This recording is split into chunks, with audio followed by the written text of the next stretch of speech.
Hello, everybody. Welcome back for another 10-minute investor eye test with Arcanum Ventures. Today, we're looking at Entangle, which should be launching today.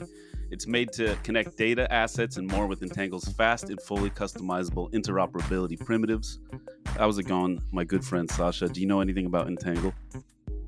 Good to be here. I don't know a whole lot about Tangle and Entangle. We covered it in our 3 token launches video happening this week, and all I know is exactly what you said. They're focusing on interoperability between blockchains, and that's interoperability between data, messaging, and dApps. The primitives part is new to me, and that sounds like there's some assets involved. So I'm kind of excited to dive in and see what it's about. Yeah, me too. It sounds sort of like an oracle for some reason, like an omnichain oracle. But let's see. I guess it's very hyped. I know that much that everybody's talking about it. So it might be one of the biggest launches of the year so far. Yeah, I think so. Well, if you're good to go, we'll go ahead and start the clock and get this show on the road. Yep, I'm ready. All right, starting the clock. Meow. 10 minutes on Entangle. And so we've got crypto rank up, an IDO. Says, I guess there were some IDOs that were scheduled before, but like you said, I think the token's launching today. And so it's the first customizable messaging infrastructure designed to unify Web3 and optimize ecosystem liquidity. Those are some big words, but honestly, optimize ecosystem liquidity that's like a monumental task. Yeah, and I'm seeing a few projects trying to tackle that problem, and including a few that we've invested in. So I think that's going to be one of the bigger dark horse narratives of the year. Everybody's worried about liquidity, and a lot of our clients are asking which chain should we launch on because we always tell them you want to be adjacent to all that liquidity. It's so much better for volume and to have people investing or buying and using your token if you're on one of the main chains. So maybe that can help. And yeah, unifying data across all chains is obviously going to be important because there's so many so many blockchains launching these days. There's too many to keep track of. Too many, too many. Well, they've got some notable backers. I see Big Brain Holdings, L Bank, MH Ventures. So that's pretty interesting. And let's look at some of the, I guess, some of the metrics here behind the token launch. So it looks like, publicly available information. Again, this might be user reported information. A total raised of just around 5.5 million, Hmm. and doesn't say anything about the If fully you diluted valuation. Yeah, and if you scroll down too, you see those little boxes. They go further, the pink ones right All there. right, here we go. So they did this unusual thing. I don't know if they even launch anything on a launchpad. I think they've been launching. It's almost like an ICO on their own website, but they've been doing different rounds where you can get in. Like they have the remainder round, the public round. So very interesting launch strategy, and it seems to be working because, to be honest, the backers on the cap table are big, but I would expect bigger based off all the hype I'm getting, hearing from these guys. So really interesting launch strategy that seems to be working. Yeah, absolutely. And again, no information on fully diluted valuation or Mm, token supply. And we've seen that strategy before. Usually, if a project is trying to expand their fundraise, they might add additional rounds yeah. and just increase the token supply to try and bring in some capital. And that's all based on the demand that they have for the fundraising rounds. But I guess we'll just dive into the website then. Yeah. Yeah. All right, here we go. Boom, Entangle. Omnichain made easy. Connect data, assets, and more with Entangle's fast and fully customizable interoperability primitives. Again, that primitives word. Carmelo, it's a pretty good landing page, though, yeah? Yeah, it's simple, elegant.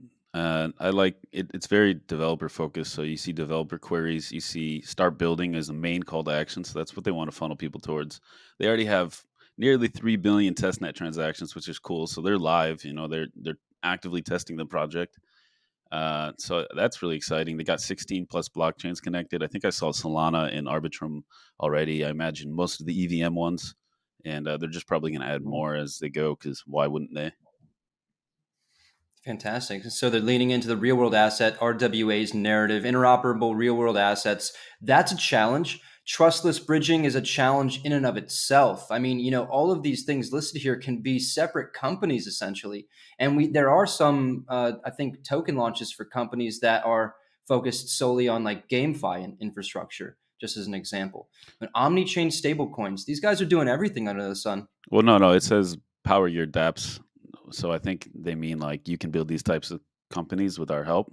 Maybe I Oh man, might okay. be wrong, but that makes sense. They're trying to hit all of the major narratives right now, and obviously So RWAs is still hot. Maybe it's not as hot as AI or gaming right now, but nobody forgot about real world assets.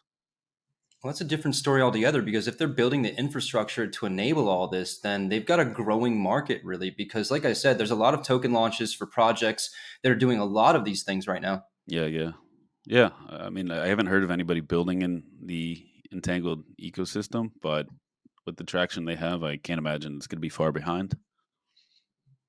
So I guess our goal remains the same.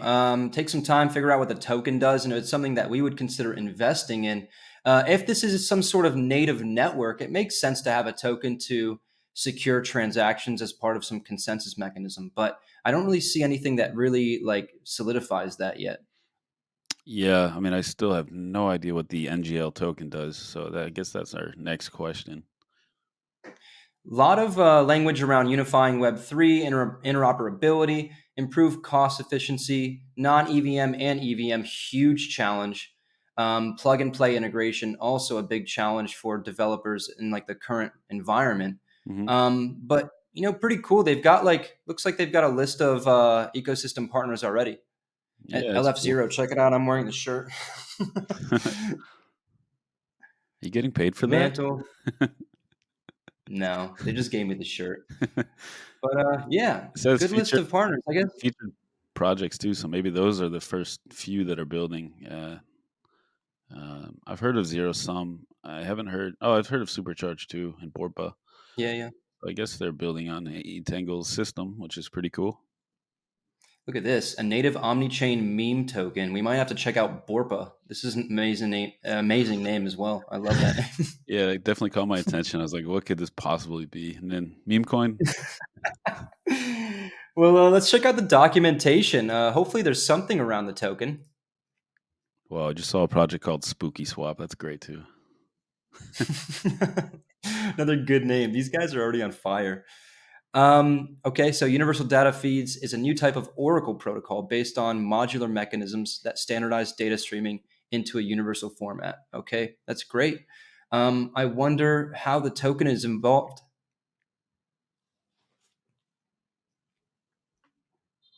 Well, there's a light paper somewhere around here. Maybe we could check that out. But this is just, I guess, an overview of the Universal Data Feeds infrastructure. Just kind of breaks it down, like how the data flows. And again, some more stuff about the ecosystem partners. But I guess we got a light paper here. Here we go.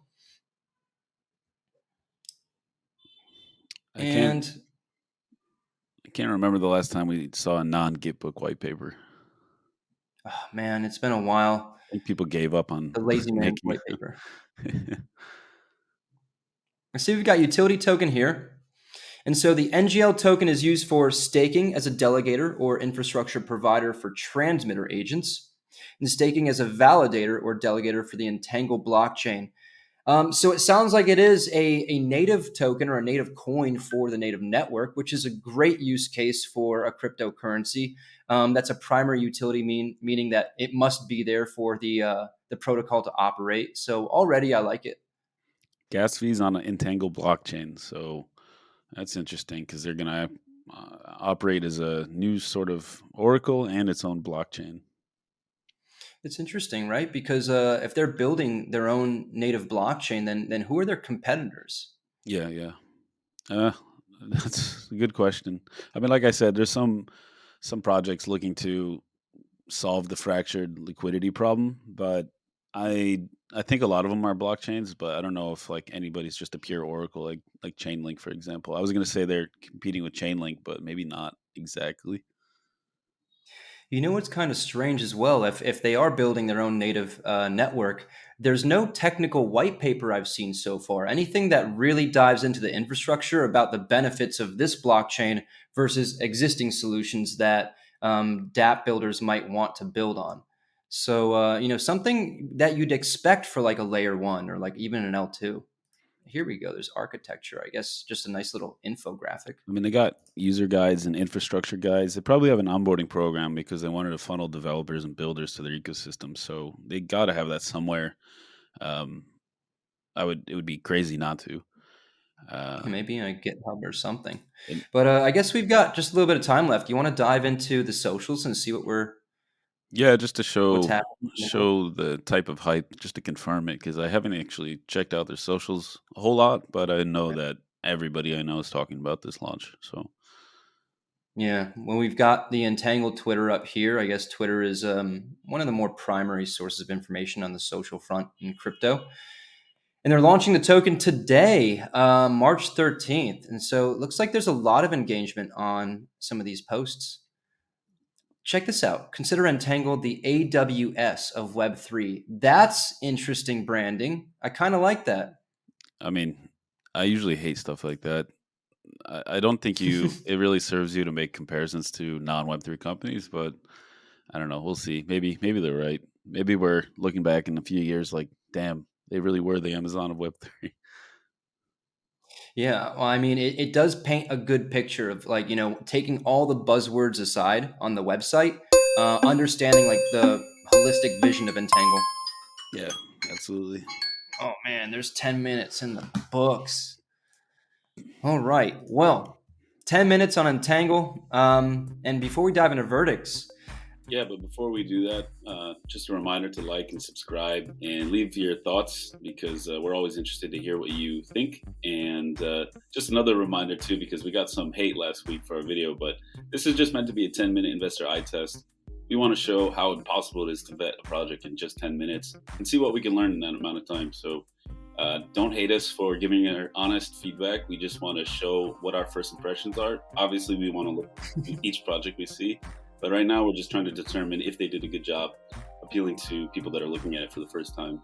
So with that said, I'm going to start off with a thumbs up because, like, I think I would invest in this, and I don't say that very often. But we're supposed to say, oh, I would look into this more. But like, this looks pretty investable. I think it's going to do well. I'd be shocked if it doesn't. I think it's going to be one of the most strong launches of this quarter. If you look at Chainlink, I think it's at a $12 billion market cap. So if you're aiming high, this could be pretty massive if they're going to disrupt or compete with Chainlink. But if it's still on blockchain, then there really is no upper limit or ceiling for what this could be, at least eventually. I don't know after launch, but so yeah, I would like to look more into it. Obviously, you were right that we need to know more about the architecture. Like, I got to nerd out and dive into the white paper and see how this actually works and what's novel about it, because there's a lot of people claiming to do similar things. So I would like to do that. It's obviously been audited. They have a big team. They got good advisors. They got good backing. So people are seeing something. I would like to explore what everybody else is seeing and why it's so hyped, especially the marketing. Learn a few things about why they're so hyped and why they're not using any launch pads. But yeah, I like it. I would definitely look at it more in depth. fantastic. I think I share that sentiment. I'm going to give this one thumb up. I'm liking what I'm seeing. It seems like there's a strong list of backers, a strong list of ecosystem partners. They've got builders already. They've got traction that they listed there on the landing page. And so as an asset, the token or the coin for the NGL token for the Entangled network, I agree. That looks investable. This is something that is a primary utility token. It needs to be there for consensus and operating the network for validators. The one thing that I have as a concern is no information on the token supply or token distribution. Yep. Or the fully diluted valuation in the current fundraising round. And so it looks like that could be infinity. And as an investor, that's not something I want to see. I want to understand what they're valuing their company or their product at in comparison to other products that might be similar on the market.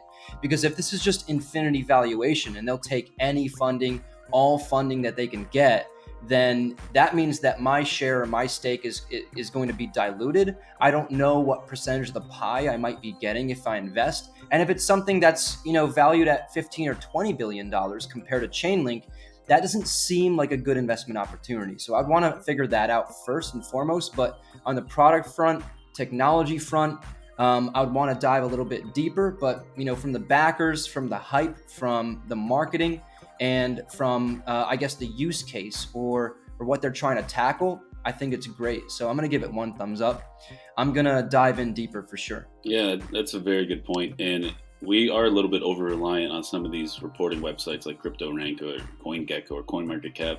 You have to really, as an investor, dive deeply and try to find those things for yourself. Because for all we know, this is an inflationary token. We don't know if there's a max supply. We don't know what that supply looks like. So that's a very good point. Obviously, I would need to know that before investing. But yeah, definitely agree there. So I think that is it. 2 thumbs up, which is pretty rare for us because we're kind of skeptical. And thank you for tuning in. And I wish the team best of luck, the Entangle team, and all the investors too. And I hope to see you guys next week for another eye test. So like and subscribe and maybe watch some of the other videos. We don't know. And thanks for tuning in. Ciao, y'all. Pew.